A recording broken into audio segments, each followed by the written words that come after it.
Hello students, welcome to our new channel steno वाले sir. मैं आपको डिक्टेशन प्रोवाइड करने जा रहा हूँ। Be ready for it. Start. Mister chairman sir, I rise to support the demand for grants of the Ministry of Labour.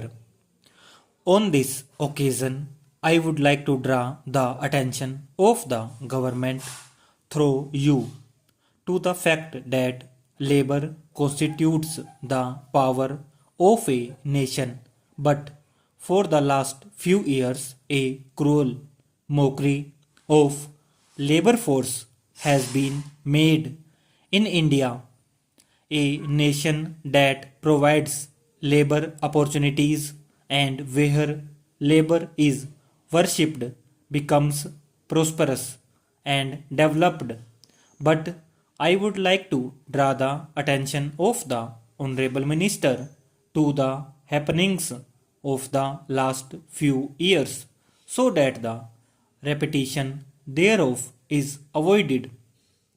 The figures of the last 5 years stand a testimony in our records to the fact that the opportunities of employment have been lessened in India.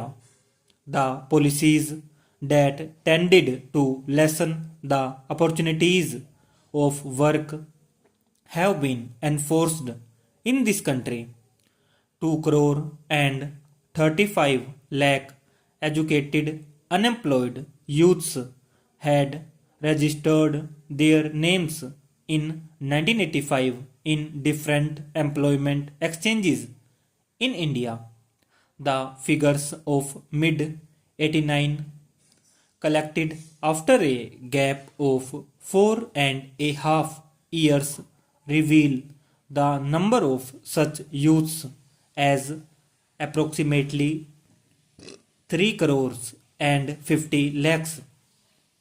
This means an increase of 1 crore and 15 lakhs in a period of 4.5 years. Yet many rural educated youths do not have access to these exchanges.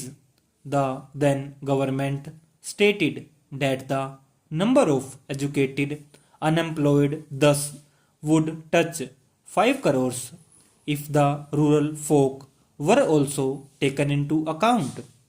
The then government had also conceded that if rural uneducated youths were also added to this number, their number would be 10 crore youths, that is 20 crores hands idling for want of jobs and employment. This is the direct result of the policies adopted for the last 7 years in our country. Through you, I would like to draw the attention of the government towards this problem. During the last 5 years, there has been a large scale advent of foreign companies in India and restriction of manual employment opportunities in the name of computerization has resulted in rampant unemployment. More than 30 crore people are living below the poverty line in India today. 1/3 of them get work for 6 months only, 2/3 of them for 7 months in a year, and only 4% of such people work for 9 months in a year. A new ray of hope has been spread amongst the youth with the assuming of office of Ministry of Labour by the Honorable Minister Shri Ramvilas Paswan. I would therefore like to draw his kind attention to the problems and sufferings of the people of my constituency. Many big industries have been closed down in Bihar. More than 5,000 unemployed people have been waiting for years so as to get some work. The gravity of the situation can be judged from the fact that dozens of youths have committed suicide during the last 5 years there. I had an opportunity of visiting that place recently. The mothers and sisters in the families of such persons are compelled to indulge in flesh trade in order to pacify their hunger for food. All this is happening there only due to the wrong policies adopted in the past. 18 big industries and approximately 15,000 small and medium scale industries are lying closed in Bihar. More than 25,000 other industries are on the verge of closure, and the labor force thereof has either been rendered unemployed or is on the verge of being rendered jobless.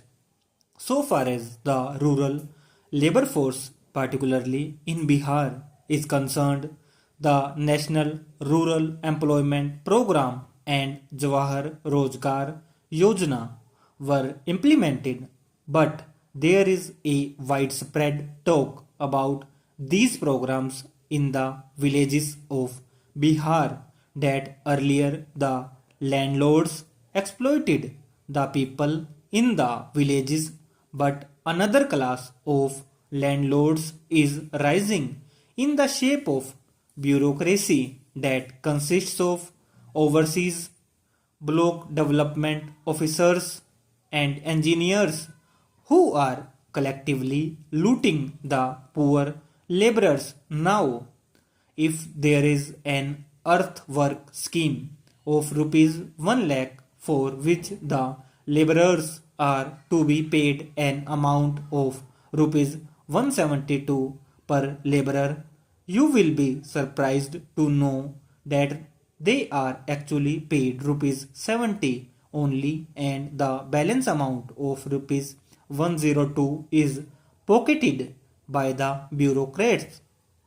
It is an open secret.